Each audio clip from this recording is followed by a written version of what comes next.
ये दुखद है जो घटना हुई है।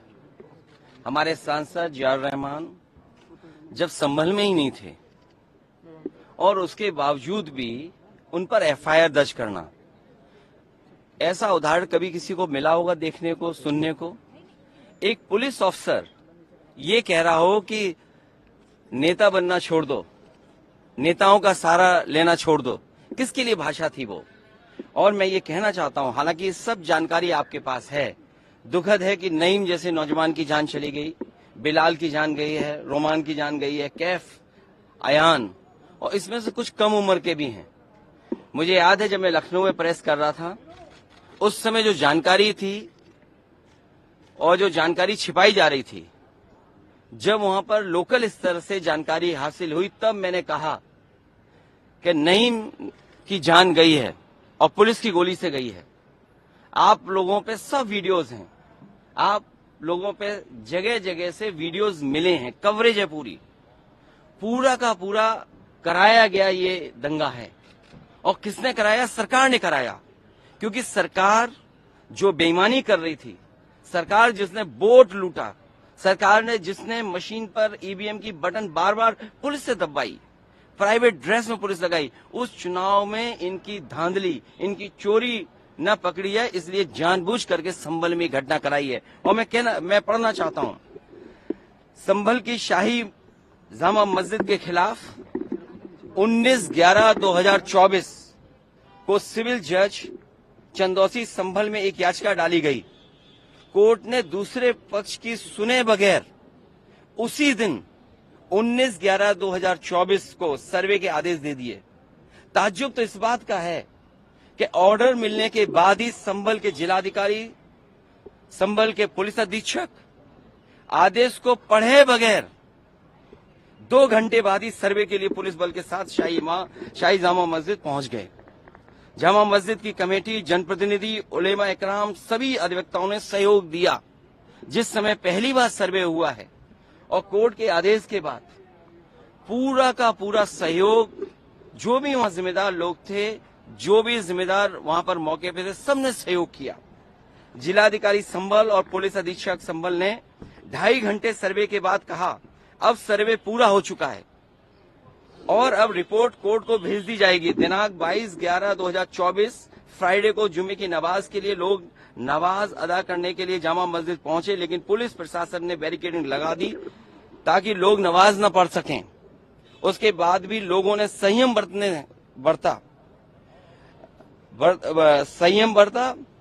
नमाज अदा की और किसी प्रकार का विरोध प्रदर्शन नहीं हुआ, किसी तरह की विरोध नहीं हुआ। 29 तारीख को कोर्ट की अगली तारीख तय थी। शाही जामा मस्जिद की कमेटी और मुस्लिम समाज के सभी लोग कोर्ट के केस की पैरवी के लिए तैयारी कर रहे थे, परंतु दिनांक 23 तारीख को रात पुलिस प्रशासन द्वारा कहा गया कि 24 तारीख को यानी अगले दिन सुबह को दोबारा सर्वे किया जाएगा। आखिरकार पहले एक बार सर्वे हो गया।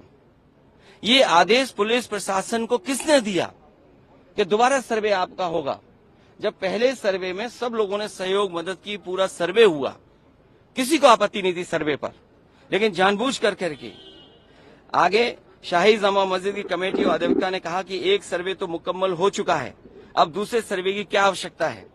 कोर्ट के आदेश का हमने पालन कर दिया, अगर दूसरा सर्वे करना है तो दोबारा आदेश करवाएं, कोर्ट के आदेश के बाद हम दोबारा सर्वे करा देंगे। लेकिन जिलाधिकारी संभल और पुलिस अधीक्षक संभल ने कोई सुनवाई नहीं की और तानाशाही दिखाते हुए और सुबह के वक्त से पहले शाही जामा मस्जिद आ गए। शाही जामा मस्जिद कमेटी और मुस्लिम समाज के लोगों ने फिर भी धैर्य रखा और दोबारा सर्वे के लिए अंदर ले गए। सर्वे के दौरान करीब 1.5 घंटा बाद जब जनता को सूचना मिली तो वो इकट्ठा होना शुरू हो गए। लोगों ने सर्वे का कारण जानना चाहा तो सर्कल ऑफिसर ने उनके साथ गाली गलौज की और लाठीचार्ज करवा दिया, बुरी तरह से जख्मी कर दिया। इसका विरोध करते हुए चंद लोगों ने पत्थर चलाए, जिसके बदले में पुलिस, सिपाही से लेकर अधिकारी तक ने अपने सरकारी और प्राइवेट हथियारों से गोलियां चलाई, जिसकी वीडियो रिकॉर्डिंग है, जिसके एवज में दर्जन लोग गोलियों से घायल हो गए।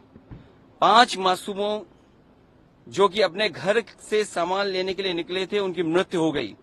संभल का माहौल बिगाड़ने में याचिका दायर करने वाले लोगों के साथ पुलिस और प्रशासन के लोग जिम्मेदार हैं। इनको निलंबित किया जाना चाहिए और हत्या का मुकदमा चलाया जाना चाहिए, जिससे कि लोगों को इंसाफ मिल सके और आने वाले समय में कोई इस प्रकार की संविधान के खिलाफ गैर कानूनी घटना को अंजाम न दे जा सके। और बीजेपी के लोग ये कह रहे हैं कि संभल को बांग्लादेश बनाना चाह रहे हैं। देखिए, अगर आप बीजेपी की बात मानोगे तो गड्ढे में गिरोगे, जाके बीजेपी की बात मानोगे तो खाई में गिरोगे। बीजेपी वालों से पूछिए, क्या चुनाव कराया था आपने उत्तर प्रदेश में? कोई ऐसा मुसलमान भाई नहीं था जिसको इन्होंने रोका ना हो। लाठी से, बंदूकों से गाली गलौज की इन्होंने। हम लोग लगातार कहते रहे और फिर बीजेपी के पास जवाब क्या? जब चुनाव आयोग को शिकायत की गई तो चुनाव आयोग ने खानापूर्ति कर करके कुछ अधिकारियों के खिलाफ कार्रवाई की। क्या ये बता सकते हैं क्यों कार्रवाई हुई थी उनके ऊपर? क्या वोट रोकने का अधिकार था? क्योंकि वोट लूटने पे चर्चा न हो। ये लोग लूटने वाले लोग हैं। इनके लिए लोग कोई मायने नहीं रखते, लोग मायने नहीं रखते। इन्होंने तंत्र से समर्थन लिया और तंत्र से ही अन्याय कर रहे हैं। उनका सीधा साधा फार्मूला है, पहले वो अन्याय करते हैं। अगर आप अन्याय का विरोध करोगे तो आप उन्हीं के अधिकारी आपके खिलाफ तमाम मुकदमे दर्ज करा देंगे। क्या जियाउल इस्लाम वहां थे? हमारे विधायक वहां थे और सांसद थे क्या वहां? जियाउर रहमान। कोई बता दे, वो बेंगलोर में थे, वो अपने कार्यक्रमों में थे, संभल में नहीं थे। और ये तो उत्तर प्रदेश के बारे में आपको नहीं पता। आप में से सब उत्तर प्रदेश के लोग हैं। अगर प्रेस के लोग भी सच दिखा दें तो उन पे भी कार्रवाई हो जाती है। और मैंने अपनी प्रेस कॉन्फ्रेंस में कहा था कि बीजेपी के नेता ने कपड़े उतार करके प्रेस को मारा था, पूरे कपड़े उतार दिए थे। क्या कार्रवाई हुई बताइए आप? क्या प्रेस के लोग सुरक्षित हैं यूपी में? और अपना चुनाव जो लूटा है उसको छिपाने के लिए इन्होंने, सरकार ने जानबूझ करके किया है। कुछ लोग तो ये कहते हैं कि साबरमती फिल्म देख करके उन्हें लगा कि उन्हें भी बड़ा नेता बनना है, इसलिए ये सब कुछ कराया गया है। सदन में इसको उठाएंगे। मैं, हमारे सभी सांसद और तमाम विपक्ष के लोग इस सवाल को उठाना चाहते थे, लेकिन सदन में नहीं उठने का मौका दिया। कल भी नहीं मिलने का मौका, जब मिलेगा तब ये सवाल उठाया जाएगा और हमारा डेलीगेशन भी जाएगा। वहां के लोगों के दुख दर्द परेशानी, और फिर सरकार के हाथ में सब कुछ है। अज्ञात में नाम डाल दिए। मैं आपको याद दिलाना चाहता हूं, कानपुर में जब दंगा हुआ था, अज्ञात में नाम लिख करके बड़े पैमाने पर पुलिस ने अन्याय किया था। पुलिस ने लूटा था पैसा और पुलिस अधिकारी को उन्हें हटाना पड़ा था, और यही आरोप था उन पर कि उन्होंने पैसा ज्यादा लूट लिया। अब बोल दिया, इसके बाद क्या बोलेंगे?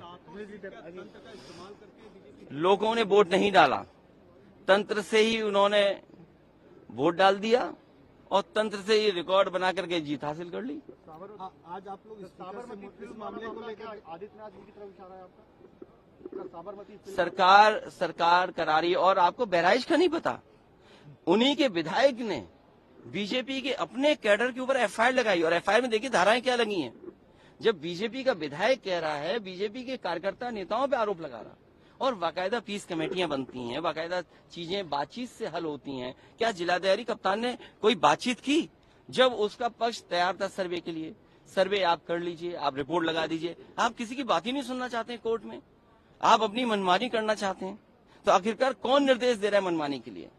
आखिरकार कहाँ ऐसी ताकत है जिसके आगे सब झुक रहे हैं और अन्याय कर रहे हैं? ये लगातार अन्याय उत्तर प्रदेश में हो रहा है।